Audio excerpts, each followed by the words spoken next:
माझे बाबा ना लहानपणी नेहमी असं म्हणायचे की जशी जगती गवताची पाती जगती अन मरती.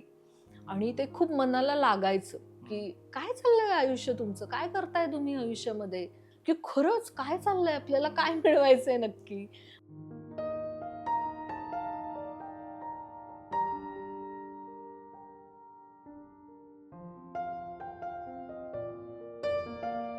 माझ्या बाबतीत सगळं चांगलं होणार आहे, चांगलं होणार आहे, चांगलं होणार आहे. मी असं मनाशी बाळगत राहणं की सगळं चांगलंच होणार आहे, तर मग मला वाईट गोष्टी झेपत नाहीत, दुःख झेपत नाही. मला खूप मोकळं मोकळं वाटतंय का, की काय चाललंय माझं, कसं चाललंय हे आयुष्य, काय मिळवलं मी आयुष्यात. हे बेसिक प्रश्न कधी कधी फार छळायला लागतात माणसाला. मी भारीच आहे हे वाटायलाच हवंय, पण मीच भारी आहे हे वाटायला लागणं, यांनी प्रश्न तयार होऊ शकतात. मनस्वास्थ्य घालवायला नाती कारणीभूत असू शकतं. हे मला करायचं आहे, पण ऍक्शन खूप जास्ती महत्वाची आहे सगळ्यामध्ये. मी नुसतं बोलून काही होईल असं नाहीये. वास्तव काय, रियालिटी काय, ती सोडून अफर्मेशन ही थोडीशी आपण टॉक्सिक पॉझिटिव्हिटी ज्याला म्हणतो. आणि पॉझिटिव्ह सायकोलॉजी कायम पॉझिटिव्हच राहा असं सांगत नाही, तर वास्तव सुद्धा लक्षात घ्या आणि त्यातली सकारात्मकता बघा. मला नाही फरक पडत, काय नाही गेलो मी 4 लोकांमध्ये, मी एकटा रमू शकतो, माझं चांगलं चालू शकतं. मला लोकांची गरज आहे का असं म्हणणारी पण काही लोक, काही माणसं असं म्हणतात की सगळे हे माझ्या भोवतीची माणसं आहेत ना, हे माझी मोठी कमाई आहे. आणि काही मला वेगळं नकोय, मी आनंदी आहे, एवढी माणसं कमावली आहेत मी. आणि पॉझिटिव्ह रिलेशन ही नेहमी आपल्याला त्याच्यासाठी कष्ट घ्यायला हवेत, कारण स्वार्थीपणा आहे हा की रिलेशन मेंटेन करा, कारण आपलं मनस्वास्थ्य चांगलं राहील. गुडघ्यात दुखायला लागल्यानंतर आपण डॉक्टरकडे जातो. तर सायकोलॉजिस्ट कडे जाताना मला काहीतरी दुःख आहे ते निवारण करण्यासाठी मी येतोय, यापेक्षा असं घडू शकतं का की मला छान वाटावं म्हणून मला मदत करा? मी दुसऱ्यांना खूप निरीक्षण करत असतो आणि त्यांच्याबद्दल माझ्याकडे खूप माहिती असते, पण माझ्या स्वतःबद्दलची माहिती माझ्याकडे असणं आवश्यक माहिती यातला एक गोष्ट आहे. मला कधी कधी असं वाटतं ना की 40शी 50शी आली, अरे हे करायला पाहिजे होतं, हे काय करत बसलो मी आयुष्यात आतापर्यंत. मी कुठेही गेल्यानंतर लोकांना मी हवाय का, अरे बापरे आले वाटतं हे, आता काही खरं नाही, अशा अशा भावना उमटतायत. आणि आनंद हा पसरवायची गोष्ट आहे. आणि मला नेहमी असं वाटतं की माझ्या आत जे आहे ना ते मी लोकांना देऊ शकतो. माझ्या आत कुरकुर असेल तर मी कुरकुर देणार आहे, माझ्या आत आनंद असेल तर मी आनंद देणार आहे. इतकी सोपी गोष्ट आहे. हॅपीनेस किंवा वेलबिंग ह्या दोन्ही गोष्टी या मी निर्माण करायच्या गोष्टी आहेत, मी त्याची जबाबदारी घेण्याच्या गोष्टी आहेत. लोकांनी माझ्याबद्दल काय बोललं जावं असं मला वाटेल माझ्या पश्चात, किंवा म्हणजे मला काय मिळवायचं होतं, काय माझी अपेक्षा आहे आयुष्याकडून.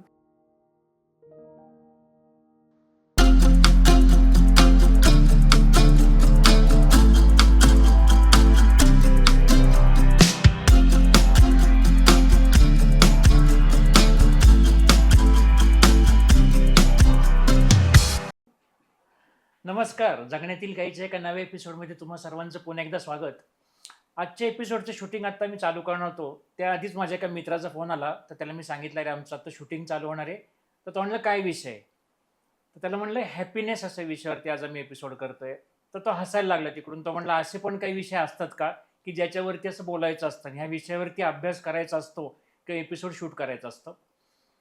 काही दिवसापूर्वी आपण ग्रीफ या विषयावरचा एपिसोड केला. त्या एपिसोडच्या नंतर कित्येकांचे आम्हाला अभिप्राय असे आले की अशा विषयावर बोलतात, अशा विषयावरती चर्चा करतात आणि ह्यातून काही शिकलं जातं, हे आम्हाला पहिल्यांदाच या निमित्ताने कळलं. कारण एका बाजूला दुःख असू किंवा दुसऱ्या बाजूला आनंद असू, दोन्ही गोष्टी आयुष्यामध्ये येतात जातात, ह्या आपोआपच होत असतात, यासाठी वेगळं काही करायची गरज नसते, असा एक आपला वर्षानुवर्षी एक आपली समजूत असते. तर ह्या एपिसोडच्या निमित्ताने ह्या समजुतीला छेद देण्याचा एक प्रयत्न म्हणता येईल, किंवा यातून काही शिकता येते का, अशा दृष्टीने याकडे बघता येईल का, असा आपल्या ह्या दृष्टीने प्रयत्न आहे. निगेटिव्हिटी बायस नावाचा एक शब्द मी नुकताच ऐकला होता, ज्यामध्ये आपल्या मानवी मेंदूचं एक साधारण असं त्याचा ट्रेंड असतो की तो अशा पद्धतीनेच विचार करतो की आपल्याला निगेटिव्ह गोष्टी आयुष्यामध्ये जास्त दिसतात आणि पॉझिटिव्ह गोष्टी त्या मानाने कमी दिसतात. डॉक्टर रिक हॅन्सन यांचं एक नुकतंच मी पुस्तक वाचलं, त्यामध्ये त्यांचं एक फार छान वाक्य होतं की our brain is designed to look at the negative things like a Velcro and positive things like a Teflon.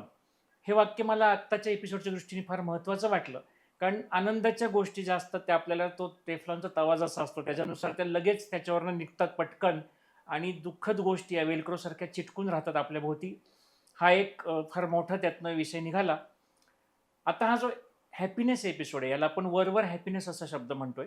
Psychology या विषयाचं जेव्हा काही थोडंफार ऐकलं, त्याविषयी वाचलं, तेव्हा असं लक्षात आलं की पॉझिटिव्ह सायकोलॉजी असं एक त्यातलं एक महत्त्वाची ब्रँच आहे, ज्याविषयी मलाही ह्या निमित्तानेच पहिल्यांदा कळलं. म्हणजे आपल्याला जेव्हा काहीतरी दुःखद प्रसंग घडतो किंवा आपल्याला एक साधारण डिप्रेशन असतं असं जे आपण म्हणतो, तेव्हा आपण सायकोलॉजिस्ट, सायकेट्रिस्ट यांची मदत घेतो. जेव्हा आपण साधारण त्या संख्यारेषेच्या -5 वरून शून्यावर यायचा प्रयत्न करतो, पण या शून्यावरच राहावं का? की हा शून्यावर राहणं म्हणजेच आपण आनंदी आहोत का? आपण सुखी आहोत का? का दुःख नसणं म्हणजे सुख आहे असं समजून आपण जगतोय का? ह्या निमित्ताने जेव्हा एपिसोड करायचा ठरला, तेव्हा एक सायकोलॉजिस्ट ज्या मुख्यतः ह्या क्षेत्रामध्ये आता PhD करतायत, पॉझिटिव्ह सायकोलॉजी विषयावरती, अनया निसळ असं त्यांचं नाव आहे, आणि आज आपल्या त्या गेस्ट आहेत. हॅपीनेस हा विषय असला तरी पॉझिटिव्ह सायकोलॉजी म्हणजे काय असते, ही आयुष्यात आपल्या का महत्त्वाची आहे, आणि ह्याचा अभ्यास करणं किंवा ह्याच्या पद्धतीने जगायला सुरुवात करणं हे आपल्यासाठी कसं बेनिफिशियल होऊ शकतं, अशा अनेक विषयांवरती आज आपण बोलणार आहोत. ह्यानंतर तुम्हाला ह्याविषयी नक्कीच प्रश्न येतील, कारण हा एक विषय थोडासा नवीन आहे. तर आवर्जून ह्या मला आपल्या अभिप्राय सेक्शनमध्ये कळवा, आणि आपण त्यावरती नक्कीच तुम्हाला ह्याची उत्तर देण्याचा प्रयत्न करू. तर नमस्ते मॅडम, आमच्या या चॅनलवर तुमचं मनापासून स्वागत. नमस्कार सर. मी अनया निसळ आणि गेली 20 वर्ष मी मानसशास्त्रज्ञ म्हणून या क्षेत्रामध्ये काम करते. वेगवेगळ्या ठिकाणी काम करते आणि मुख्यतः कामाच्या ठिकाणचं शास्त्र किंवा कामाच्या ठिकाणचं मनस्वास्थ्य याचा विचार मुख्यत्वे माझ्या कामामधून मी करते. पॉझिटिव्ह सायकॉलॉजी याच्यातच आता मी PhD करत आहे पुणे युनिव्हर्सिटीतून. आणि हे सगळं करताना ट्रॅडिशनल सायकॉलॉजी जी आहे त्याला कॉम्प्लिमेंटरी अप्रोच म्हणून पॉझिटिव्ह सायकॉलॉजीकडे कसं बघता येईल, म्हणजे कुठलेही इश्यूज किंवा कुठलेही प्रश्न न नाकारता सुद्धा आपण जास्तीत जास्त आपल्या ॲबिलिटीज वापरणं आणि फ्लरिश होणं या अँगलनी सुद्धा त्याची जोड कशी देता येईल, असा मुख्य पॉझिटिव्ह सायकॉलॉजीचा काय म्हणूया आपण बेस आहे असं म्हणता येईल. आणि ह्या सगळ्या बेसमधून छान काहीतरी आनंद निर्माण होणं, समाधानाकडे जाणं, असा उद्देश पॉझिटिव्ह सायकॉलॉजीचा नेहमी असतो. तर थँक्यू. हा विषय खरंच एक फार वेगळा विषय, आणि ह्यातनं एक बऱ्याच गोष्टी शिकायला मिळतील असं मला वाटतं. पण बऱ्याचदा ना पॉझिटिव्ह सायकॉलॉजी किंवा मॅनिफेस्टेशन असे शब्द आजकाल ऐकले जातात. तर आपण इथूनच सुरुवात करूया, हे नक्की काय असतं? हो. तुम्ही आता मॅनिफेस्टेशन म्हणालात, तर त्याला एक वेगळा थोडा अँगल असा आहे, की सतत छान काय होईल असा विचार मनात ठेवला तर ती गोष्ट घडते असं म्हणतात. याला आपण मॅनिफेस्टेशन असं म्हणतो. पॉझिटिव्ह सायकॉलॉजी असं सांगते, की जे आहे त्याचा स्वीकार करायला पाहिजे. आपल्या जगण्यातले जे चढ-उतार आहेत, त्याचाही स्वीकार आपल्याला करायला पाहिजे. आणि मग तरीसुद्धा पॉझिटिव्ह कसं राहता येऊ शकेल किंवा सकारात्मकता म्हणजे बाकीचं सगळं नाकारून सकारात्मकता, असं पॉझिटिव्ह सायकॉलॉजीचं म्हणणं नसून आपल्या चढ-उतारांमधून सुद्धा सकारात्मक दृष्टिकोन कसा डेव्हलप करता येऊ शकेल आणि फ्लरिश कसं होता येईल, आपल्याला अजून जास्ती फुलवता कसं येईल आपलं आयुष्य, असा अर्थाने पॉझिटिव्ह सायकॉलॉजी विचार करते. आणि तुम्ही म्हणालात तसं मॅनिफेस्टेशन, मगाशी तुम्ही निगेटिव्ह बायस असं म्हणालात, तसा पॉझिटिव्ह बायस पण अच्छा. काही जणांचा असतो. जसं की खूप सकारात्मक, सकारात्मक, सकारात्मक असाच विचार करायचा आणि मग वास्तवाचं भान सोडायचं. हां. हे पॉझिटिव्ह सायकॉलॉजीमध्ये मान्य नाहीये. मान्य नाहीये म्हणजे निगेटिव्हिटी पण आहे, इश्यूज पण आहेत, पण त्यांनी खचून न जाता सकारात्मक राहणं, बरं. असा पॉझिटिव्ह सायकॉलॉजीचा मुख्य फोकस आहे. जनरली याच्यामध्ये एक विषय नेहमी असतो, ॲफर्मेशन्स हा शब्द नेहमी वापरला हो. जातो याच्यामध्ये. हो. तर जनरली ॲफर्मेशन्स हे लोकांना असं वाटतं की हे म्हणत राहणं हो. आणि त्यामुळे ब्रेनला एक पॉझिटिव्ह मेसेज जाईल हम्म. आणि मग आपलं सगळं चांगलं होत राहील. तर हे ह्याच्या कुठे बसतं? खूप चांगला प्रश्न आहे सर. अफर्मेशन्स आपण अशा अर्थाने म्हणतो, की ते बोलत राहिलं, की आपल्याला त्याचे रिमाइंडर्स मिळत राहतात, हां, की हे मला करायचं आहे. हां, पण ॲक्शन खूप जास्ती महत्त्वाची आहे सगळ्यामध्ये. हां, मी नुसतं बोलून काही होईल असं हां. नाहीये. पण मी त्या दिशेने विचार करायला लागतो. हं. सकारात्मकतेकडे सुद्धा लक्ष द्यायला लागतो, हं. की अरे असं केलं तर हे असं होईल. त्यामुळे अफर्मेशनचा उपयोग नक्की होतो. पण ते तिथे लिमिट होऊन चालत नाही. त्याच्या बरोबरीने आपल्याला ॲक्शन सुद्धा फार जास्ती महत्त्वाची असते. आणि मग आपल्याला तो दृष्टिकोन तसा बनवणं. हां, म्हणजे मी जर अफर्मेशन असं करत असीन, हां. की मी 5 वर्षांनंतर मला स्वतःला असं बघत आहे. हं, तर हे खूप चांगली गोष्ट आहे. सकारात्मक गोष्ट आहे. हं, मनाला उल्हास आणणारी गोष्ट आहे किंवा आनंदी करणारी गोष्ट आहे. हं. पण मी त्याच्यानुसार करायला काय हवंय? हां. याचा सुद्धा विचार त्या वास्तवाचं सुद्धा भान हं, ठेवणं, हं. हा पण एक मोठा भाग पॉझिटिव्ह सायकॉलॉजी नेहमी सांगते. मग यातलं तुम्ही आता जे वाक्य म्हणलं ना, मी 5 वर्षानंतर असं असेन. पण हं. जनरली अफर्मेशनचं असं असतं, की ते positive in the present sense. हो, म्हणजे हो, आज मी ऑलरेडी तसा आहे, हो. हे असं म्हणणं हे हं, एखाद्या कमकुवत मनासाठी हं. एक हॅल्युसिनेशन किंवा असा अर्थाने घेतलं जाऊ शकणार नाही का, की हे हो, भ्रम आहे हा हो, खरा. मी हं. हा नाहीये. हो. म्हणूनच मी पुन्हा वास्तवाचं भान हां, असं म्हणतीये, हां. की मला असं बनायचं आहे हे स्वप्न असू शकतं. हं. मला हे करायचं आहे हं. हे अफर्मेशन असू शकतं हां. किंवा मी असं आहे हे स्वतःला सांगू पण शकतो. हं. पण ती ताकद माझ्यामध्ये नक्की आहे का? माझे वीकनेसेस काय आहेत? हं. वास्तव काय आहे? हं. रिॲलिटी हं. काय आहे? ती सोडून अफर्मेशन ही थोडीशी आपण टॉक्सिक पॉझिटिव्हिटी ज्याला म्हणतो ओके. किंवा डिल्युजन म्हणतो आपण. हां, आता हां. तुम्ही म्हणालात, हां, की डिलिजन. हो. त्या ह्याच्यामध्ये आपण जातो हं. आणि तसं वाटतंय का काय आपल्याला हं. आणि त्यातच रमतोय का काय, हां, की मी भारीच आहे. हां, हां. अ, एक नेहमी वाक्य असं ट्रेनिंगमध्ये पण आम्ही सांगतो, की मी भारीच आहे हे वाटायलाच हवंय. हं. पण मीच भारी आहे हे वाटायला लागणं किंवा ओके. मला माझ्यातल्या कमतरता माहितीच नसणं, हां, यांनी प्रश्न तयार होऊ शकतात. ओके. आणि पॉझिटिव्ह सायकॉलॉजी कायम पॉझिटिव्हच राहा असं सांगत नाही. तर वास्तव सुद्धा लक्षात घ्या आणि त्यातली सकारात्मकता बघा, हं. असं नेहमी फोकस करते. आणि हीच गोष्ट आपण ॲक्शन न घेता सेल्फ हेल्प बुक वाचत सुटलेल्या लोकांविषयी हो. म्हणू शकतो का? अगदीच म्हणू शकतो, की मला नुसतंच छान-छान वाटतंय. मला आपण डोपामाइन किक असं हां, म्हणतो, की मी सकाळी अफर्मेशन दिलं स्वतःला, हां, की मी भारी आहे हां, किंवा मी एकदम छान आहे. हां. आणि मग मला दिवसभर तेच वाटत आहे हं. आणि मी त्याच्यावर कृती काहीच करत नाहीये. हां, तर हे धोकादायक गोष्ट असू हां, शकते हां. किंवा माझ्या बाबतीत सगळं चांगलं होणार आहे, चांगलं होणार आहे, चांगलं होणार आहे. हं, मी असं मनाशी बाळगत राहणं, हं, की सगळं चांगलंच होणार आहे.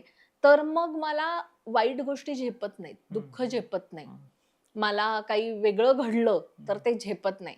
त्यामुळे फ्रिक्वेन्सी वाढवणं हं, माझ्या आयुष्यातल्या सकारात्मक गोष्टींची आणि त्यासाठी मी ॲक्शनमध्ये येणं. हं, म्हणजे ती जबाबदारी मी घेणं, हं. फ्रिक्वेन्सी वाढवायची, सकारात्मकतेची. हा मुख्य उद्देश पॉझिटिव्ह सायकॉलॉजीचा आहे. अच्छा. मला रेडीमेड सगळं मिळेल, हं, इन्क्लुडिंग आनंद. हं. हे खरं नाही, हे वास्तव नाही. ओके.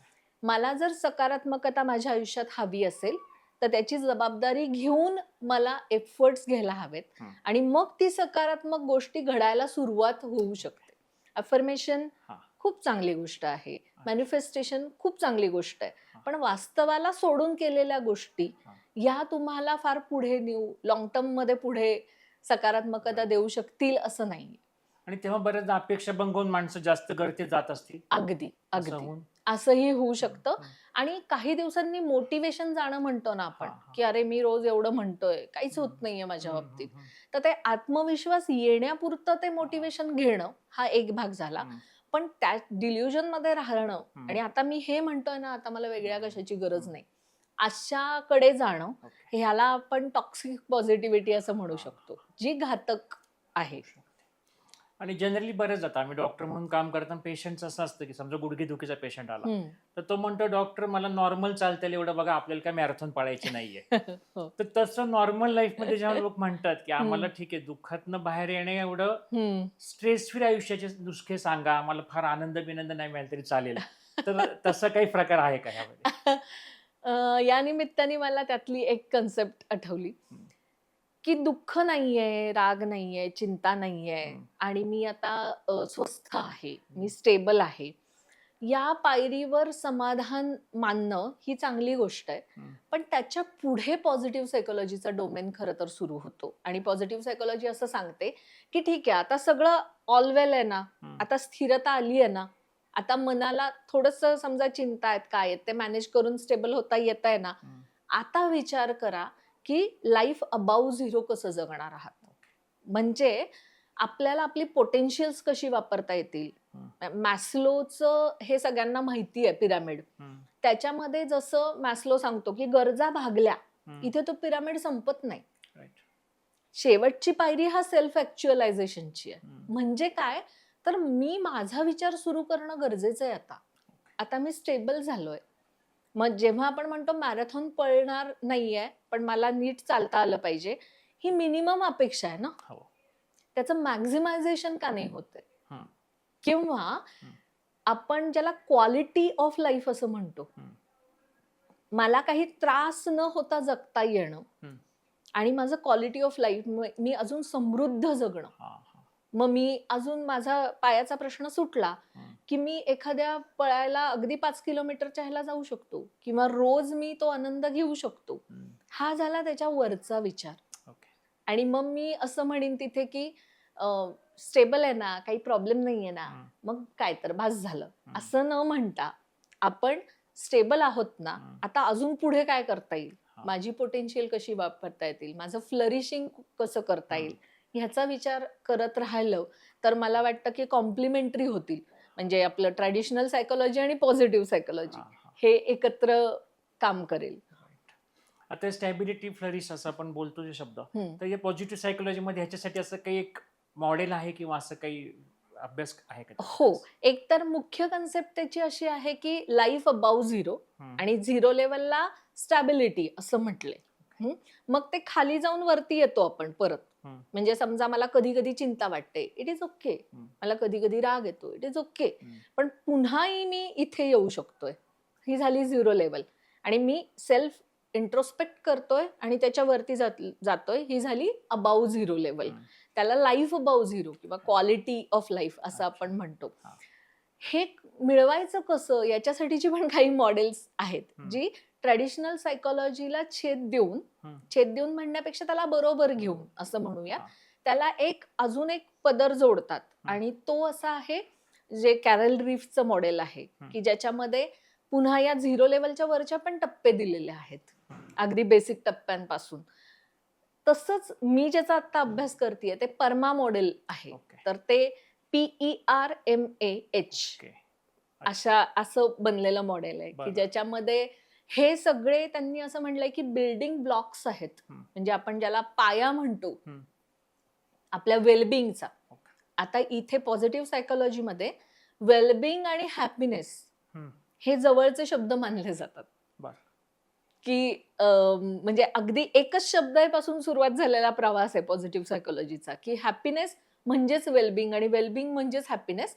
पण नंतर ते काही कारणांनी वेगळे केले गेले की हॅपीनेस हे लिमिटेड आहे आणि वेलबिंग ही मोठी व्याख्या आहे असं सांगितलं गेलं. तर मग त्याच्यामध्ये काय बेस आहे, म्हणजे कुठला पाया रचला पाहिजे म्हणजे ते फाउंडेशन बनेल आपल्या वेलबिंगचं. तर हे मॉडेल जे आहे ते परमा मॉडेल म्हटलं जातं. परमा एच असं मॉडेलचं नाव आहे त्या. आणि खूप इंटरेस्टिंग मॉडेल सांगितलंय. येस. तर P म्हणजे पॉझिटिव्ह इमोशन्स, E म्हणजे एंगेजमेंट, R म्हणजे relationships, positive relationships again, M म्हणजे मीनिंग इन लाईफ, A म्हणजे अकम्प्लिशमेंट्स आणि H फॅक्टर हा फिजिओलॉजिकल हेल्थच्या अँगलनी हेल्थ फॅक्टर असं म्हटलेलं आहे. मग ह्याचं मिळून त्यांचं असं म्हणणं आहे की या 6 गोष्टींवर जेव्हा तुम्ही काम कराल या काही गोष्टी सापडवायचा प्रयत्न कराल, फ्रिक्वेन्सी वाढवायचा प्रयत्न कराल, त्या पॉझिटिव्ह ठेवायचा प्रयत्न कराल, तेव्हा तुम्हाला वेलबिंग सापडणार आहे तुमचं. म्हणजे आपण ज्याला स्टॅबिलिटी म्हणतोय ते सापडणार आहे आणि त्यातनंच तुम्ही फ्लरिश होणार आहात. त्यातनंच पुढे तुम्ही फ्लरिशमेंटकडे जाणार आहात. मग त्यातली एक एक गोष्ट आपण जरा डिटेल हो, नक्की आवडेल मला सांगायला. पॉझिटिव्ह इमोशन्सला त्यांनी असं म्हटलंय, सेलिग्मननी मांडलेलं मॉडेल आहे हे. आणि ह्याचा विचार ना आपल्या भारतीय ह्या दृष्टीने पण खूप झालेला आहे. फक्त सेलिग्मननी तो एका साच्यात छान मॉडेल म्हणून मांडलाय आणि ते कळायला खूप छान सोपं गेलेलं आहे. पॉझिटिव्ह इमोशनची फ्रिक्वेन्सी वाढवणं म्हणजे काय, तर ग्रॅटिट्यूड आहे, जॉय आहे, ह्या सगळ्या झाल्या पॉझिटिव्ह इमोशन्स.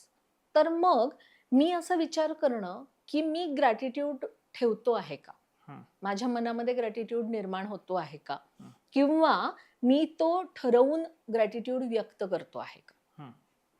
आता भारतामध्ये वर्बलायझेशन थोडं कमी आहे. म्हणजे आपण पटकन घरातल्यांना, आपल्या लोकांना थँक्यू म्हणायला जात नाही. पण तो ग्रॅटिट्यूड माझ्या आतमध्ये मी अनुभवतो आहे का.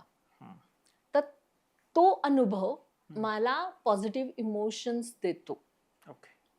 त्याला लागून लागून लागून खूप इमोशन पॉझिटिव्ह तयार होतात. मला पॉझिटिव्ह वाटतं, छान वाटणं आपण ज्याला म्हणतो, अशा गोष्टी घडतात. मग हे सगळे ज्या पॉझिटिव्ह इमोशन्स आहेत, या सगळ्या मी ठरवून त्याची फ्रिक्वेन्सी वाढवू शकतोय का. मी मगाशी म्हणलं तसं की ते मी निर्माण करू शकतोय. म्हणजे त्याची काळजी घेऊ शकतोय, त्याच्याकडे बघू शकतोय, आनंद निर्माण करू शकतोय का, छोटे छोटे आनंद जे मी बघू शकतोय का आणि त्याचा आनंद घेतोय का. हे झालं पी, ही कन्सेप्ट पॉझिटिव्ह इमोशन. ई मध्ये आहे एंगेजमेंट. एक मध्ये मला असं वाटतं, समजा आपण वर्बली जरी थँक्यू म्हणत नसलो तरी आहे ती गोष्ट ऍप्रिशिएट करणं, की साजचं जेवण छान झालंय, अगदी हे सांगता आलं तरी थँक्यूच आहे ना. अगदी.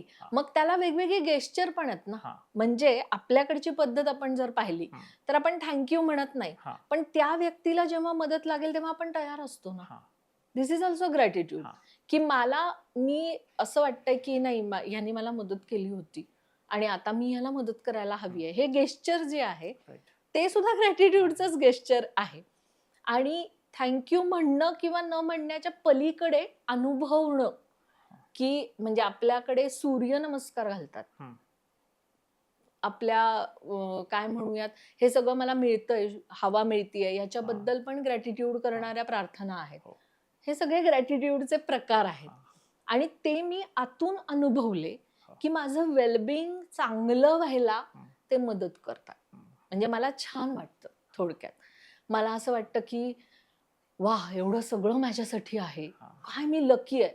अफर्मेशन आहे एक पद्धतीने.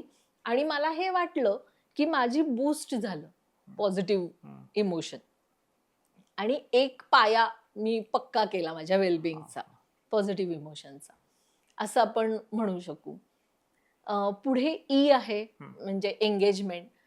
मी कुठलीही गोष्ट पूर्ण तन्मयतेने केली, त्यात खूप इन्व्हॉल्व झालो, एंगेज झालो, तर मला एक वेगळं समाधान मिळतं त्या गोष्टीतलं आणि त्यांनी मला आतून शांत वाटतं की हे मी पूर्ण लक्ष देऊन केलंय, हे छान झालंय. ते जे आहे ना, ते फिलिंग जे आहे, ते एंगेजमेंटचं जे फिलिंग आहे ते आपल्या वेलबिंगला बूस्ट करतं, वरती आणतं, की छान चाललंय, छान होतंय, छान जमतंय. या प्रकारच्या भावना जोडून त्याला निर्माण होतात. आणि ही एंगेजमेंट जी आहे ती फक्त कामाच्या ठिकाणचीच असं नाहीये, तर मी कुठलीही गोष्ट करताना किती तन्मयतेने करतोय, माझं किती लक्ष आहे त्या गोष्टीकडे. आपल्याकडे खूप छान शब्द आहे त्याला, चित्त. चित्त स्थिर असणं, चित्त लागणं, चित्त लागत नाहीये, असं जे आपण सगळं म्हणतो ते सगळं एंगेजमेंटशी जोडलेलं आहे. आणि मी किती माइंडफुल आहे, त्याला एक फार सुंदर मराठी शब्द आहे, तदानुभूतीच्या पलीकडे जातं ते. म्हणजे मी त्या क्षणाचा साक्षी असतो, याला म्हणतात की क्षणसाक्षीत्व. म्हणजे मी त्या क्षणामध्ये असणं पूर्णतः, आणि त्या एंगेजमेंटनी मला खूप समाधान मिळणं, ह्यानी माझं वेलबिंग बूस्ट होतं. परमामधलं पी आणि आणि ई. ह्याच्यामध्ये आणखी एक गोष्ट आहे का की जे मल्टीटास्किंग मग करू नये हा एक पार्ट आहे का यात? ऍक्च्युली ना मल्टीटास्किंग हा मिथ आहे असं आता नवीन ह्याच्यानुसार म्हणतात. हम्म, कारण तुम्ही एकाच लेवलचं अटेन्शन सगळीकडे देऊ शकाल असं नसतं. हम्म, आणि मग तुम्हाला कॉम्प्रोमाइज करायला लागतं काहीतरी. म्हणजे काहीतरी प्रायोरिटीवर आहे आणि काहीतरी त्याच्या खाली आहे. हा, हे तुम्हाला ठरवायला लागतं हम्म, त्या केसमध्ये. हम्म. आणि मग तुम्ही जेव्हा एंगेज व्हायचं ठरवता, म्हणजे आता काही काही कामं जी आहेत ती मेकॅनिकल लेवलला होऊ शकतात ना. हम्म, म्हणजे मला माहितीये की ह्याला इतकी लक्ष द्यायची आता मला गरज नाही, मला एक्सपर्टाईज आलेला आहे या कामात. हा, मग मी त्याला दुसरं काम करू शकतो. पण मग एंगेजमेंट जिथे लागतीये मला, हम्म, लक्ष द्यायची जिथे गरज आहे, तिथे पूर्ण दिल्याशिवाय समाधान मिळणार नाही किंवा त्या क्वालिटीचं काम ते होऊ शकणार नाही कदाचित. असं होऊ शकेल. याला खूप उदाहरणं आहेत ऍक्च्युली, की गाडी पहिल्यांदा चालवताना मला तितकी एंगेजमेंट ठेवावीच लागते तर मला ते स्किल जमतं, स्किल म्हणून. नंतर नंतर ते माझ्या स्पायनल लेवलला होतात गोष्टी आणि मला त्याकडे एवढी हे करायची गरज नसते तरी मी सराईतासारखं चालवू शकतो. हम्म, पण मला जर समाधान हवं असेल त्या क्रियेमधलं, हम्म, आनंद हवा असेल, हा, तर मला एंगेजमेंट हे मॅन्डेटरी गोष्ट आहे की मी त्यात इन्व्हॉल्व व्हायला हवंय. हा, म्हणजे असं म्हणतो ना आपण की किती वेळ गेला कळलंच नाही, हा, कसा वेळ गेला कळलंच नाही. हम्म, दॅट इज एंगेजमेंट. की तुम्ही त्या फ्लो मध्ये असता. हा, फ्लो हा अजून एक सुंदर कन्सेप्ट आहे हा. पॉझिटिव्ह सायकोलॉजीतला, की फ्लो मध्ये असणं म्हणजे मी एंगेज्ड असणं हम्म, त्याच्यामध्ये पूर्ण. हम्म. आणि ती तन्मयता मी जेव्हा साधीन तेव्हा माझं वेलबिंग ऑटोमॅटिकली बूस्ट होतं. त्याला वेगळे एफर्ट्स घ्यायला लागत नाही.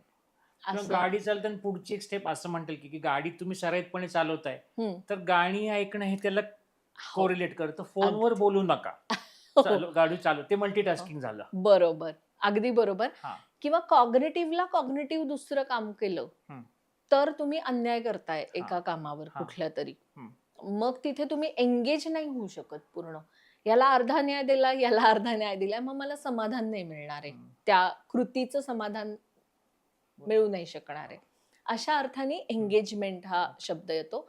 त्याला माइंडफुलनेस हवा, तन्मयता हवी, म्हणजे क्षणसाक्षीत्व हवं, अशा खूप गोष्टी मिळून. आता हे काय सांगितलंय तर हे मी केअरफुली बघायला हवंय की मी जे करतोय त्यात मी एंगेज आहे का, हम्म, त्याचा मला आनंद मिळतोय का. हम्म, हा एक भाग वेलबिंगला सपोर्ट करणारा आहे. पी झालं, ई झालं. आर आता पॉझिटिव्ह रिलेशनशिप. दोन अँगलनी ह्याच्याकडे बघता येऊ शकेल. एक असं की मला लोकांची गरज आहे का, हम्म, असं म्हणणारी पण काही लोक असतात. हम्म. मला नाही फरक पडत, हम्म, हम्म, काय नाही गेलो मी 4 लोकांमध्ये, मी एकटा रमू शकतो, माझं माझं चांगलं चालू शकतं. हम्म, पण सायकोलॉजी नावाचं सायन्स असं सांगतं की ही फॅक्ट नाहीये. एकतर आपण सोशल ॲनिमल आहोत, आपल्याला माणसं लागतात. आणि जर वेलबिंग आपलं चांगलं ठेवायचं असेल तर आपल्याला पॉझिटिव्ह रिलेशनशिप डेव्हलप करायला हव्यात. मग घरच्यांबरोबर असलेल्या रिलेशनशिप या सुद्धा माझ्या वेलबिंगवर खूप जास्ती परिणाम करत असतात. माझ्या बाहेरच्या रिलेशनशिप, कामाच्या ठिकाणच्या रिलेशनशिप या पण माझ्या वेलबिंगवर परिणाम करत असतात. आणि मी जेव्हा एफर्ट्स घेतो नाती बांधायचा, तेव्हा मला कुठेतरी जाऊन माझ्या वेलबिंगला सपोर्ट मिळतो. त्यामुळे रिलेशनशिप हा सुद्धा पाया धरलेला आहे आणि पॉझिटिव्ह रिलेशनशिप हा पाया धरलाय. मग त्याच्या आत येणारे सगळ्या गोष्टी म्हणजे कम्युनिकेशन आहे किंवा मी त्या व्यक्तीशी माझं असलेलं नातं किती फुलवलंय, म्हणजे डेव्हलप करणं, मेंटेन करणं, फुलवणं, या सगळ्या पायऱ्यांवरचे आनंद वेगवेगळे आहेत आणि ते माझ्या वेलबिंगला सपोर्ट करणारे आहेत. म्हणजे काही माणसं असं म्हणतात की सगळे हे माझ्या भोवतीची माणसं आहेत ना, हे माझी मोठी कमाई आहे आणि काही मला वेगळं नकोय, मी आनंदी आहे, एवढी माणसं कमावली आहेत मी या अर्थाने. सो ते बूस्ट करतं आपल्या वेलबिंगला. आणि पॉझिटिव्ह रिलेशन ही नेहमी आपल्याला त्याच्यासाठी कष्ट घ्यायला हवेत, कारण स्वार्थीपणा आहे हा की रिलेशन मेंटेन करा कारण आपलं मनस्वास्थ्य चांगलं राहील. पण त्याच्या पलीकडे जाऊन पण खूप गोष्टी रिलेशनशिप आपल्याला देत असतात, शिकवत असतात, फ्लरिश करायला मदत करत असतात. आपल्यात काय अजून घालता येईल ते बघण्याची एक मोठी संधी देत असतात, हम्म. की या माणसाकडे बघून मी हे शिकलो, हा. त्याच्याकडे बघून ते शिकलो. तर ह्या सगळ्या गोष्टी या फ्लरिशिंगच्या पण किंवा आहेत. ह्याच्याकडे बघून हे शिकून हे पण शिकतो बरोबर. हा, किंवा असं पण म्हणतात ना लोक, की अमुक तमुक हे आजोबा आहेत ना, मला म्हातारपणी काय करायचं नाहीये हे कळलं हो, त्यांच्याकडे हो, बघून. हो. हम्म. तर हे पण एक शिक्षण शिक्षण आहे. आहे. आणि माझं वेलबिंग मेंटेन ठेवायला मला मिळालेलं एक ॲडिशनल काय म्हणू आपण टिप आहे लोकांकडनं मिळालेली. ह्याच्यामध्ये मला थोडे कसं येतं की काळानुसार बदलत जाणारं नातं हो. आणि मध्ये येणारे इगो हे कसे हँडल करता यायला पाहिजे. हो. अं, एक खूप छान असं म्हटलं जातं रॅशनल थिंकिंगमध्ये, की तुम्हाला एखाद्या माणसाच्या नादी लागायचे की नाही हे ठरवायला लागतं. आणि हम्म. जेव्हा आपण म्हणतो की पॉझिटिव्ह रिलेशन आपल्याला डेव्हलप करायची आहेत, मेंटेन करायची आहेत, हम्म. तेव्हा आपल्याला कोणाशी करायची आहेत आणि कोणाशी करायची नाही आहेत हे पण ठरवता येणं ही महत्वाची पायरी याच्यामध्ये आहे. कारण मनस्वास्थ्य घालवायला हम्म. नाती कारणीभूत असू शकतात. हम्म. आणि मग तो माझा चॉईस राहतो, की मी ते नातं पॉझिटिव्हली पुढे न्यायचं आहे का मी ते तिथेच थांबवायला हवंय नातं. आणि तुम्ही म्हणालात तसं लिमिटेशन असू शकतात आपल्या आहेत, समोरच्या व्यक्तीच्या आहेत.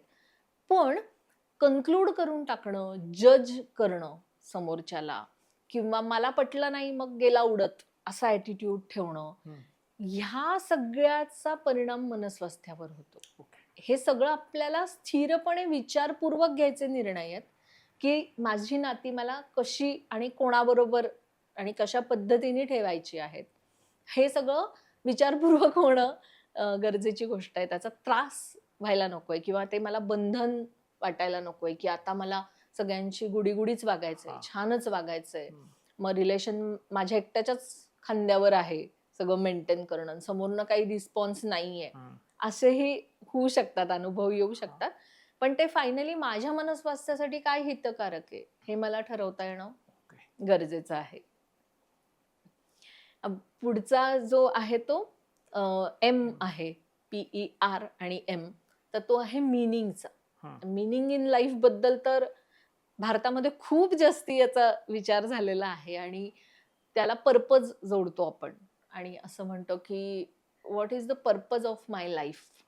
आणि किती वर्ष आपण त्याचा विचार करतो का खरं तर, आणि त्या पर्पजचा पाठलाग होतो का, का तो पर्पज मला माहितीच नसतो आणि मी आजचा दिवस घालवतो. माझं जे काही आयुष्याचा पर्पज आहे, मीनिंग आहे, ते मला शोधता येणं महत्वाचं आहे. आता कामाच्या ठिकाणी नेहमी आम्ही असं सांगतो की पगाराव्यतिरिक्तचा पर्पज काय आहे काम करण्याचा. पगार हे सगळ्यांचं मोटिवेशन आहे, पण मीनिंग काय आहे? त्याला अर्थ देणं आपल्या आयुष्याला आणि आपल्या आयुष्याचा पर्पज ठरवणं हे फार महत्वाचे 2 गोष्टी आहेत. आणि मला या निमित्ताने असं सांगायला आवडेल की यातलं जे एंगेजमेंट, पर्पज, मीनिंग हे 2 भाग आहेत ना, हे अतिशय जड भाग आहेत. म्हणजे हे काय म्हणू आपण त्याला, एंडिओमोनिक हॅपीनेस ज्याला म्हणतो, की लॉंग टर्म चालणारा हॅपीनेस जो आहे तो ह्याच्या अंडर येतो. आणि मग पॉझिटिव्ह इमोशन वगैरे हे तसे हलके फुलके विषय आहेत. पण एंगेजमेंट आणि पर्पज हे फार विचार करायला लावणारे विषय आहेत आणि ते अवघड पण आहेत. पण मग ते सापडवता येतात का, त्याच्याबद्दल विचार करता येतोय का आपल्याला, हा अजून एक वेगळाच प्रवास आहे आणि तो खूप आनंद देणारा प्रवास आहे. म्हणजे मी रोज 10 ते 5 नोकरी करतोय किंवा आता झालं मी आता रिटायर लाईफ जगतो आहे, मला खूप मोकळं मोकळं वाटतंय का, की काय चाललंय माझं, कसं चाललंय हे आयुष्य, काय मिळवलं मी आयुष्यात, हे बेसिक प्रश्न कधी कधी फार छळायला लागतात माणसाला. आणि मग मी त्याचा विचार करून ठेवलेला असेल किंवा विचार अजूनही करायला हरकत नाहीये, की मला नक्की काय हवंय आणि माझी अपेक्षा काय आहे माझ्या आयुष्याकडून. हे फार मोठे प्रश्न आहेत खरं तर, आपापल्या परीने याची उत्तरं शोधता येतात. पण त्यामध्ये खूप चांगला आनंद आहे हा विचार करण्यामध्ये. आणि हे थोडंसं फिलॉसॉफिकल अँगाने जाणारे विषय आहेत. एंगेजमेंट झालं किंवा purpose of life, meaning in life झालं, पण त्याचा विचार जरूर झालेला पाहिजे. म्हणजे मी जन्माला आलोय, माझे बाबा ना लहानपणी नेहमी असं म्हणायचे की जशी जगती गवताची पाती, जगती अन मरती. आणि ते खूप मनाला लागायचं की काय चाललंय आयुष्य तुमचं, काय करताय तुम्ही आयुष्यामध्ये, जशी जगती गवताची पाती असं म्हणायचं. आणि ते खूप असं हे व्हायचं, हिट व्हायचं की खरंच काय चाललंय, आपल्याला काय मिळवायचंय नक्की, what is purpose of my life. तर हे प्रश्न पडणं आणि त्याच्यावर आपापल्या परीने उत्तर शोधणं, हा पण एक वेलबिंगचा, आनंदाचा महत्वाचा भाग असू शकतो. त्याच्या पुढचा आहे तो ए आहे. हा. पर्पज या विषयावरती मी बऱ्याच पुस्तकांमध्ये वाचलं, हो. त्याच्याविषयी आपल्या आयुष्याचं पर्पज कसं शोधायचं याविषयी बरंच लिहिलं गेलंय, तरी तो भाग कळायला अवघड जातो. हो हो. तर त्याला असं काही टिप आहे का, की मी एक स्टुडंट आहे किंवा मी एक हम्म. 50शीतला माणूस आहे किंवा हम्म. आता 70चा रिटायर माणूस आहे, हम्म. आपला पर्पज मिळालाय किंवा शोधायचा आहे, हम्म. हे कळण्याची काही आहे का एक जागा? मला ना असं वाटतं की आपण जी स्वप्न बघतो ना, जी सत्यात उतरवाशी वाटतात, त्या स्वप्नांचा विचार केला तर आपल्याला पर्पज सापडू शकतो, असं मला खूप वेळा जाणवतं. की मी 10 वर्षांनंतर कुठे आहे असं बघायला आवडेल, लोकांनी माझ्याबद्दल काय बोललं जावं असं मला वाटेल माझ्या पश्चात, किंवा म्हणजे मला काय मिळवायचं होतं, काय माझी अपेक्षा आहे आयुष्याकडून, याची उत्तरं शोधायचे हे चांगले मार्ग आहेत असं वाटतं. की माझी स्वप्न काय आहेत, मला काय हवंय आणि लोकांनी माझ्याबद्दल काय म्हणावं असं मला वाटतं. असे जर प्रश्न विचारले तर मला वाटतं की मला नक्की काय हवंय, मी काय एक्सपेक्ट करतोय आयुष्याकडनं, अशा प्रश्नांची उत्तरं मिळणं सोपं जाईल. खूप क्ल्यू पण मिळत असतात बरं का आपल्याला, की हे मी उत्तम करू शकतो, मग तेच मी अधिक उत्तम करू शकीन का.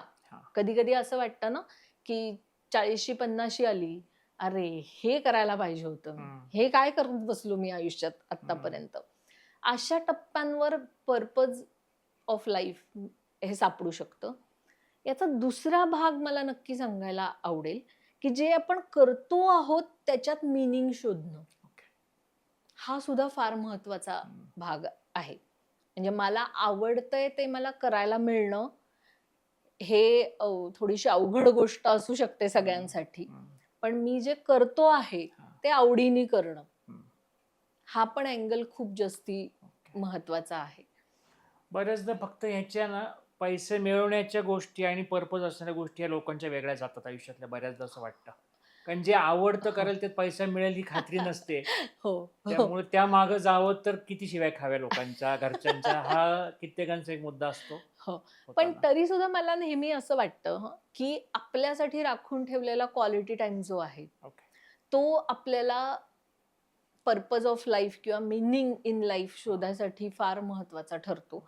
आपल्या हॉबीज असतील, काही आपण पैसे हा विषय वेगळा ठेवून केलेल्या काही ऍक्टिव्हिटीज असतील, ह्या आपल्याला खूप समाधान देऊन जातात. आणि ते समाधान आपल्या वेलबिंगला फार महत्वाची गोष्ट आहे, बेस तयार करायला वेलबिंगचा. की मी निरर्थक आयुष्य जगलो असं न वाटता मी अर्थपूर्ण काहीतरी करायचा प्रयत्न केला, मी मिनिंग निर्माण करायचा प्रयत्न केला, ही फार चांगली भावना असू शकते. आणि ते कुठल्याही वयाच्या टप्प्यावर आपल्याला करता येऊ शकतं असं वाटतं. म्हणजे किंवा आता जनरली जॅपनीज सगळी फिलॉसॉफीची जी पुस्तकं आजकाल येतात मार्केटमध्ये, त्यात बऱ्याचदा अशा गोष्टी दिल्यात. मध्यंतरी मी एक परफेक्ट डेज नावाचं जॅपनीज फिल्म पाहिली. त्यामध्ये तो एक माणूस दाखवला 50शीचा, एकटाच राहणारा, आणि ते जॅनिटरचं काम करत असतो, टॉयलेट सगळे पब्लिक ठिकाणी जाऊन साफ करणे. पण ते करतानाची त्याची ती तन्मयता आणि ते ती काम कसं तो छान पद्धतीने करताना पूर्ण 2 तास तोच कन्सेप्ट आहे. तो या निमित्ताने आठवला. अगदी ही एंगेजमेंट आणि पर्पज. म्हणजे काही काही जणांना असं होतं ना बघा की मी हे केलं आणि मला ना वेगळंच काहीतरी छान वाटून गेलं, जे मी इतके दिवस हे का नाही केलं असं मला वाटलं. तर तो मला असं वाटतं की तो पर्पज असू शकतो किंवा ते मिनिंग दिलेलं असू शकतं की मी काय करतोय.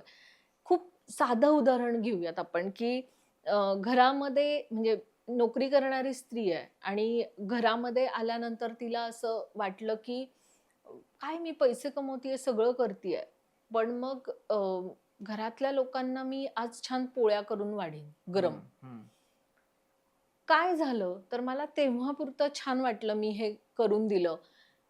मला जर असं वाटायला लागलं की हाच माझा पर्पज ऑफ लाईफ आहे, तर मला गिल्ट येणार आहे की हेच मी करायला हवं होतं, असं वाटलं तरी गिल्ट येणार आहे.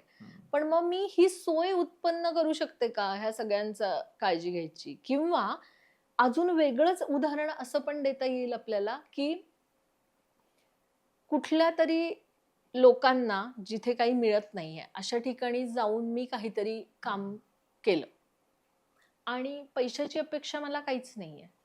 ते मध्यंतरी बघा, खाणं तुमच्या घरातलं असेल तर ते या ठिकाणी आणून द्या आणि ते ते लोक ते वापरू शकतील. मी हे शब्दात व्यक्त नाही करू शकणार की मला काय समाधान मिळालं मी त्या लोकांना खाताना बघून, मी जे नेऊन दिलंय त्यातून. तर अशी अनेक गोष्टी आहेत, ते मला एक्सप्लोअर करून बघायला हवंय की मला कशातनं छान वाटतंय आणि मला काय माझा पर्पज ऑफ लाईफ आहे असं वाटतंय. याच्यात एक गोष्ट थोडी अशी होऊ शकते का, की हा पर्पज हा फक्त मला माझ्या कृतीतनं मिळणाऱ्या आनंदापुरतच मर्यादित ठेवावा, समोरचा त्यावर काय रिॲक्ट करेल किंवा न करेल हो यावर तो आनंद अवलंबून नसेल. हो, नक्कीच असं आहे. हा. कारण ती रिएक्शन आपल्या हातातली गोष्ट नाहीये. हम्म. पण मला छान वाटतंय आणि मला समाधान मिळतंय. मग ते माझ्याकडे असलेलं नॉलेज देऊन असेल, माझ्याकडे असलेल्या गोष्टी देऊन हा. असेल, जे काही आहे ते मला त्यात त्यात मिनिंगफुल वाटतंय. हा. ती कृती मिनिंगफुल वाटतीये. हा फार महत्वाची गोष्ट आहे आणि ती प्रत्येकाची वेगळी असू शकते. म्हणजे एखाद्याला वाटू शकतं, काय चाललंय यांचं? हे काय करत बसलेत? पण एखाद्याला ते अर्थपूर्ण वाटू शकतं. तर तुम्ही म्हणलात ते अगदी मला पण वाटतं पोळ्या की रोज गरम करून दिल्या तर घरच्यांना 4 दिवसांनी तो हक्क वाटायला लागतो. 5व्या दिवशी गरम केल्या नाहीत, तर आज गरम केल्या नाही म्हणून सगळे आरडाओरडा करतात. त्या दिवशी कळतं की अरे आपण सुरुवातच उगीच करून दिली या गोष्टीची, सवयच उगी लावून दिली लोकांना. हो. त्यामुळे आपल्यापुरताच हा आनंद हां, म्हणजे आणि त्याची पुन्हा रिच्युअल बनवणं, हां. त्यातनं पुन्हा काहीतरी निर्माण करणं, असा त्याचा कुठलाच संदर्भ ठेवून उपयोग हां. नाहीये.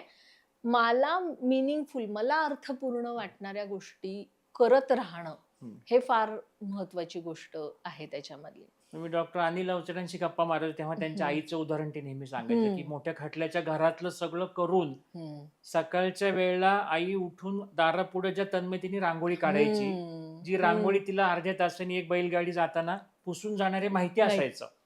पण अगदी ते त्याच्याकडून मी आयुष्यात शिकलो, की तन्मयता काय असते ना, आपल्या आनंदासाठी एखादी गोष्ट अगदी कोणत्याही मटेरियल कुठल्याही अपेक्षा न ठेवता कसा मिळवता येऊ शकतो. अगदी. आता ही एकात एक बांधल्या गेलेल्या 2 गोष्टी आहेत हां. तन्मयता आणि मीनिंग. हां. म्हणजे मी जेव्हा खूप तन्मयतेने काहीतरी गोष्ट करते, तेव्हा मला ते मीनिंगफुल वाटल्याशिवाय मी ते करू नाही शकत. म्हणजे मी हे काय करतोय याचा मला अर्थ कळला तरच मी तन्मयतेने ते करू शकतो, एंगेज होऊ शकतो. अशा त्या एकात एक खूप फिलॉसॉफीची जोड असलेल्या गोष्टी आहेत. पण त्या एकदा तुम्हाला क्लिक झाल्या किंवा कळल्या, सापडल्या, तर तुमचं वेलबिंग एकदम असं आपण असं म्हणू की आभाळ आभाळाला टेकेल असं क्लाउड आहे. 9. अगदी. त्याच्या पुढचं जे आहे ते आहे ए म्हणजे अकम्प्लिशमेंट. म्हणजे आपण आता PERM बद्दल बोललो. आता ए हा अकम्प्लिशमेंटचा आहे. ह्याच्यामध्ये आपण ज्या गोष्टी अचीव्ह केल्यात, त्या अचीव्हमेंट्स आपल्याला बघता येणं, अगदी छोट्या-छोट्या सुद्धा. आणि त्या मटेरियलिस्टिक असतील असं नाहीये दरवेळी. त्या खूप वेगवेगळ्या अर्थाने, वेगवेगळ्या पद्धतीच्या अकम्प्लिशमेंट असू शकतात. एखादी गोष्ट लोकांना सहज जमतीये, पण मला ती जमत नव्हती आणि ती छोटीशी गोष्ट मला आज जमली, ही माझ्यासाठीची अकम्प्लिशमेंट असू शकते. लोकांना ती कशी वाटेल, हा पुन्हा वेगळा प्रश्न झाला. पण ही अकम्प्लिशमेंटची भावना किंवा त्या अकम्प्लिशमेंट बघता येणं, माझ्या पास्ट मधल्या, माझ्या आत्ता असलेल्या आणि फ्युचर मधल्या अकम्प्लिशमेंटसाठी प्रयत्न करणं, हा सुद्धा आपल्या वेलबिंग साठीचा खूप महत्वाची गोष्ट आहे. आणि ह्याच्यासाठी गोल सेटिंग लागतं. त्यासाठी मोटिवेटेड असायला लागतं. त्यासाठी मला बाकीच्या पण 4 पिलर्सची मदत होते. जसं मला माहिती असायला लागतं की मला काय मिळवायचंय, कशाला मी अकम्प्लिशमेंट म्हणणार, या प्रश्नाचं उत्तर सुद्धा फार जास्ती महत्वाचं आहे. लोक म्हणतात त्याला मी अकम्प्लिशमेंट म्हणणार का? म्हणजे एक जण असं म्हणाले की माझा भाऊ अमेरिकेत त्यांनी खूप पैसे कमावलेत, पण मी माझ्या आई वडिलांना गावात राहून सांभाळतोय, ही माझ्यासाठीची मोठी अकम्प्लिशमेंट आहे. प्रत्येकाच्या अकम्प्लिशमेंटची लिस्ट वेगळी असू शकते आणि कुठलीच चूक किंवा बरोबर असं आपल्याला म्हणता येऊ शकणार नाही.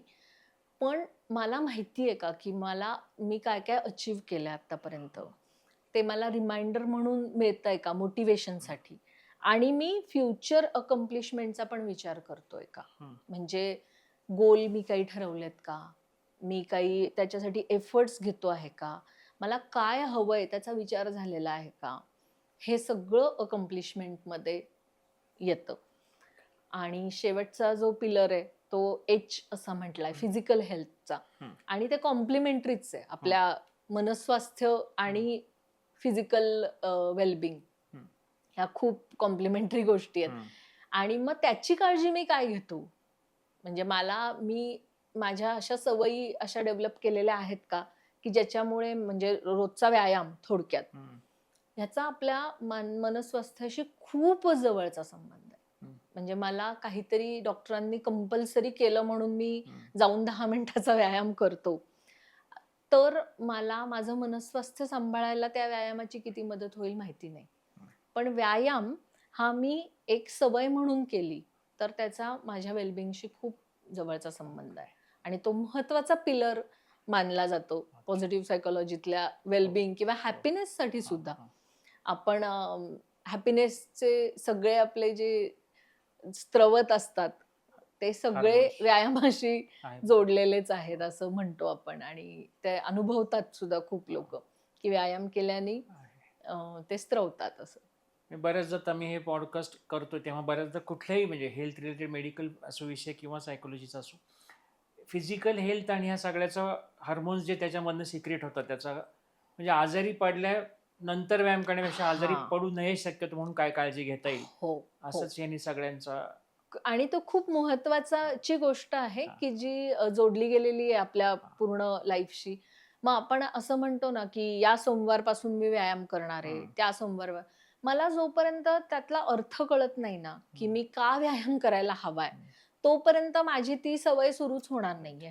आणि फिजिकल हेल्थ चा निग्लिजन्स हा मनस्वास्थ्याच्या साठी फार हानिकारक ठरतो आणि वाईज वर्सा. म्हणजे मनस्वास्थ्याकडे केलेलं दुर्लक्ष हे तुम्हाला फिजिकल हेल्थचे इश्यूज सुरू करून देऊ शकतात. त्यामुळे ते एकमेकांशी बांधलेल्या अशा दोन्ही गोष्टी आहेत. तर हे खूप आपण सविस्तर अशी बोलले, बऱ्याच गोष्टी एक नवीन पद्धतीने उपलब्ध केल्या. अशा डेली लाईफमध्ये काही टिप्स सांगता येतील का की हे मी कसं सगळं, आता मॉडेल कळालंय मला, पण यासाठी छोटे छोटे ऍक्शन्स काय घेऊ? सगळ्यात पहिलं तर मला वाटतं का की आपण मॅस्लो लक्षात घेतला पाहिजे की माझ्या सगळ्या गरजा जेव्हा भागतात, पूर्ण होतात, मॅस्लोच्या पिरामिडमध्ये खाली सगळ्या तहान भूक राहायची सोय आणि अशा सगळ्या गरजा जेव्हा आपल्या पूर्ण होतात तेव्हा आपण सेल्फ ऍक्च्युअलायझेशन कडे जातो. त्यामुळे ह्याचा विचार करणं, इंट्रोस्पेक्ट करणं किंवा वेलबिंग महत्वाचं आहे हेच मुळात पहिल्या पायरीवर अवेअरनेस बिल्ड करणं. स्वतःकडे लक्ष देणं की माझ्या भावना, माझं वर्तन, माझे विचार ह्या सगळ्यांवर माझा कंट्रोल आहे का, मी त्याचा समतोल ठेवू शकतोय का, माझ्यामुळे लोकांचं मनस्वास्थ्य खराब होत नाहीये ना, आणि लोकांमुळे माझं मनस्वास्थ्य खराब होत असेल तर मी ते समतोल साधू शकतो आहे का, त्याची जबाबदारी मी घेतो आहे का. अवेअरनेस ही सगळ्यात महत्वाची गोष्ट वाटते मला. इंट्रोस्पेक्ट करणं, लक्ष देणं स्वतःकडे, हे घडणं खूप महत्वाचं आहे. पॉझिटिव्ह सायकोलॉजीच्या अँगलने टीप अशी म्हणाल तर मला असं वाटतं की अल्पसंतुष्ट राहू नका, की मला काही इश्यू नाहीये ना, चढ उतार हे येणारच आयुष्यात, हे मला माहिती आहे, मी स्वीकार करू शकतोय. आता त्याच्या पुढचा विचार करूयात की माझ्या पोटेन्शियल मी कशी वापरीन, फ्लरिश कसा होईन, माझं क्वालिटी ऑफ लाईफ कसं वाढवू शकीन, मी मोटिवेटेड राहून मी लोकांना मोटिवेटेड कसं ठेवू शकीन. आणि आनंद हा पसरवायची गोष्ट आहे. आणि मला नेहमी असं वाटतं की माझ्या आत जे आहे ना ते मी लोकांना देऊ शकतो. माझ्या आत कुरकुर असेल तर मी कुरकुर देणार आहे, माझ्या आत आनंद असेल तर मी आनंद देणार आहे. इतकी सोपी गोष्ट आहे. तर मग माझ्या आत आनंद आहे का आणि मी लोकांना कुरकुर देतोय का, आनंद देतोय का, काय करतोय, ही चाचणी म्हणून बघूया, की मी कुठेही गेल्यानंतर लोकांना मी हवाय का, अरे बापरे आले वाटतं हे, आता काही खरं नाही, अशा अशा भावना उमटतायत.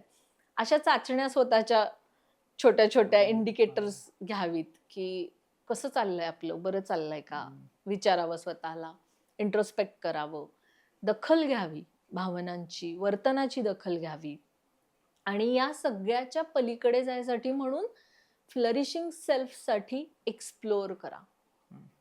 टाका कुठल्या तरी सिच्युएशनमध्ये स्वतःला, वेगवेगळे अनुभव घ्या, वेगवेगळ्या गोष्टी करून बघा. यातनं मिनिंग पण सापडणार आहे कदाचित, पर्पज ऑफ लाईफ सापडणार आहे कदाचित. त्यामुळे अशा वेगवेगळ्या गोष्टी करून बघणं गरजेचं आहे. आणि सगळ्यात महत्वाची गोष्ट आहे की माझा आनंद किंवा माझं मनस्वास्थ्य ही माझी जबाबदारी आहे. भोवतीच्या लोकांची ती जबाबदारी नाही आहे, ही माझीच जबाबदारी आहे. आणि मग सकारात्मकता ही मी माझ्यापासून सुरू करणारी गोष्ट. आणि सायकोलॉजीचं मूळच असं आहे की मी आणि माझ्या भोवतीचे. सोशिओलॉजीमध्ये आपण एक असतो, सगळ्या सोसायटीतला एक मेंबर असतो. सायकोलॉजी इंडिव्हिज्युअल तुमचा विचार करते. आणि त्यामुळे मी माझ्यापासून ते पसरत जाणारी गोष्ट आहे, जी काही आहे माझ्या आतली ती अशी पसरत जाणारी आहे. त्यामुळे मला त्याची काळजी घेणं खूप गरजेचं आहे. आणि टीप म्हणाल तर महत्वाची टीप हीच आहे की स्वतःकडे लक्ष देऊयात. मी दुसऱ्यांना खूप निरीक्षण करत असतो आणि त्यांच्याबद्दल माझ्याकडे खूप माहिती असते, पण माझ्या स्वतःबद्दलची माहिती माझ्याकडे असणं आवश्यक माहिती यातला एक गोष्ट आहे. मला जसं माझं नाव पत्ता माहिती असतो, तसंच माझ्या सकारात्मकतेची लेवल किती आहे, माझ्या पॉझिटिव्ह इमोशन्स किती वर खाली होतात किंवा फ्रिक्वेन्सी कशी आहे, मिनिंग मला माहिती आहे का, मी एंगेज असतो का, माझी रिलेशनशिपसाठी मी एफर्ट्स घेतोय का, हे सगळी पडताळणी ठेवणं हा फार महत्वाचा टीप पॉझिटिव्ह सायकोलॉजीची असू शकते असं वाटतं. हा फार महत्वाचं पॉईंट आहे. पण बऱ्याचदा लोकांचं काय असतं माहिती का, की कुणाचा एखादा स्वभाव असेल ना, तो काय तसंच आहे जन्मल्यापासून, आपला स्वभाव असं हे आता अवघड आहे सगळं बदलणं. तर हे असं येतं का बदलता लोकांना? लोकांना बदल, स्वतःला मी स्वतःला अगदी तो शब्द हेच स्वतःला करणार होते. बदलता येतं का? स्वतःला 100% बदलता येतं, इच्छा असली तर बदलता येतं. अच्छा. आणि जर आपल्याला बदलायचंय काय हे माहिती असणं पण गरजेचं आहे. का बदलायचंय आणि काय बदलायचंय. का बदलायचंय एक सोपं उत्तर की मला क्वालिटी ऑफ लाईफ जगायचंय, मला आनंदाने जगायचंय, तर मला माझ्यात काही बदल घडवून आणायला लागतील. आम्ही एक चेन अशी सांगतो की अवेअरनेस, ऍडमिटन्स आणि ऍक्सेप्टन्स ही बदलण्याच्या पायऱ्या आहेत. म्हणजे मला अवेअरनेस पाहिजे, मग मला ऍडमिट करता आलं पाहिजे, म्हणता आलं पाहिजे की हो हे बदलायची गरज आहे मला. मग ऍक्सेप्ट केलं पाहिजे की हो या गोष्टी माझ्यामध्ये आहेत, तो स्वीकार महत्वाचा आहे. आणि पॅराडॉक्स हा आहे की जेव्हा तुम्ही स्वतःला 100% स्वीकारता तेव्हाच तुम्ही स्वतःमध्ये बदल करू शकता.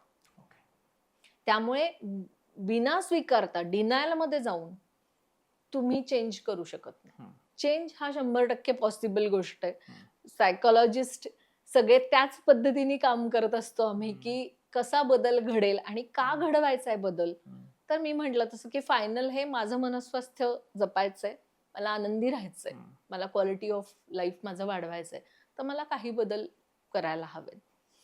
म्हणजे जनरली आता यातनं मला असं लक्षात आलं की आमच्याकडे जेव्हा पेशंट येतो ना, तेव्हा असं पेशंट कधीच येत नाही की माझा गुडघा डॉक्टर एकदम मस्त आहे, तो स्ट्रॉंग असेल यासाठी मला व्यायाम सांगा. गुडघा दुखायला लागल्यानंतर आपण डॉक्टरकडे जातो. तर सायकोलॉजिस्टकडे जाताना मला काहीतरी दुःख आहे ते निवारण करण्यासाठी मी येतोय, यापेक्षा असं घडू शकतं का की मला छान वाटावं म्हणून मला मदत करा? पॉझिटिव्ह सायकोलॉजीची कन्सेप्टच अशी आहे की तुम्हाला काही इश्यू आहे म्हणून तुम्ही मदत घेता, ही तर मदत घेणं आवश्यकच मदत आहे.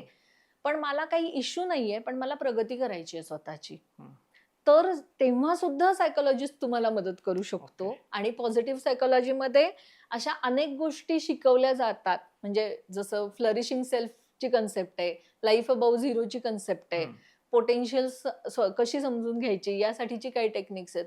ही सगळी नुसतं पॉझिटिव्ह सायकोलॉजिस्टच नाही, कुठलाही सायकोलॉजिस्ट यासाठी आपल्याला मदत करू शकतो. आणि ही खूप चांगली स्टेप आहे. जसं आपण म्हणतो ना की मॅरिटल काउन्सिलिंग पेक्षा प्री मॅरिटल काउन्सिलिंग हा बेटर ऑप्शन आहे. तसंच आपल्याला काही इश्यू नाहीये तरीही सायकोलॉजी मदत करू शकते. हा angle positive psychology definitely put fourth करते.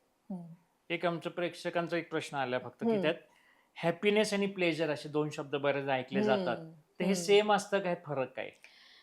पॉझिटिव्ह सायकोलॉजीमध्ये 2 वेगवेगळ्या अर्थाने वापरले जातात. ज्याला लॉंग टर्म म्हणतो आपण हॅपीनेस, त्याला हॅपीनेस म्हणतात आणि त्याला ऑथेंटिक हॅपीनेस असं म्हणतात. आणि शॉर्ट टर्म असतो त्याला प्लेजर असं युजली नाव दिलं जातं. आता म्हणजे मला छान काहीतरी खायला मिळालं आता आणि तर मला प्लेजर मिळालं. आणि जेव्हा मी कुठली तरी एक गोष्ट खूप वर्ष सातत्याने करून कमावली आहे आणि मग मला त्यातला जो ऑथेंटिक हॅपीनेस आहे लॉंग टर्म, आत्ता कदाचित मला एफर्ट्स आहेत ते कष्ट वाटतायत ती गोष्ट मिळवायला, पण लॉंग टर्म मध्ये मला ती गोष्ट खूप जास्ती आनंद देणारी आहे, तर मग त्याला आपण ऑथेंटिक हॅपीनेस असं म्हणतो. आणि वाईट दोन्ही नाही आहेत, पण प्लेजर मध्ये रमत बसलो तर मग असं होऊ शकतं की ऑथेंटिक हॅपीनेस कडे दुर्लक्ष झालंय. आत्ता मला आपण ज्याला म्हणतो ना की आत्ता छान वाटतंय ना, फार विचार करायचा नाही, करून टाक. ते छान वाटणं कन्व्हर्ट होतंय का लॉंग टर्म मध्ये, हा फार महत्वाचा विषय आहे. आणि प्लेजर घेत राहणं यात पाप काही नाहीये, पण ऑथेंटिक हॅपीनेसचा विचारच केलेला नसणं, तर मग पोकळी निर्माण होऊ शकते आपल्याला. नंतर असं वाटू शकतं की काय कमावलं मी, जे मगाचा विषय होता आपला, की मला आत्ता छान वाटतच नाहीये कारण मी ती नाती डेव्हलप करत आणलेली नाहीयेत, मी माझ्या सकारात्मकता माझी फ्रिक्वेन्सी वाढवलेली नाहीये. हे सगळे आहेत ना, हे ऑथेंटिक हॅपीनेस कडे नेणारे गोष्टी आहेत की ज्या शाश्वत आनंद असं ज्याला आपण म्हणतो. किंवा दिवसभर मिनिंगलेस रील्स बघत बसणं हा प्लेजरचाच पार्ट होतो. हो, आणि ती डोपामाइन किक आहे. आणि ती डोपामाइन किक जेव्हा आपल्याला ती सोडवत नाही ना, मग तेव्हा माझं काय राहून गेलेलं आहे, तर मी जे कष्टपूर्वक मिळवायला हवं होतं त्या खूप गोष्टी राहून जातात आणि त्या कन्व्हर्ट होत नाहीत ऑथेंटिक हॅपीनेस मध्ये. तर आपण भरपूर ह्याच्यावर चर्चा केली.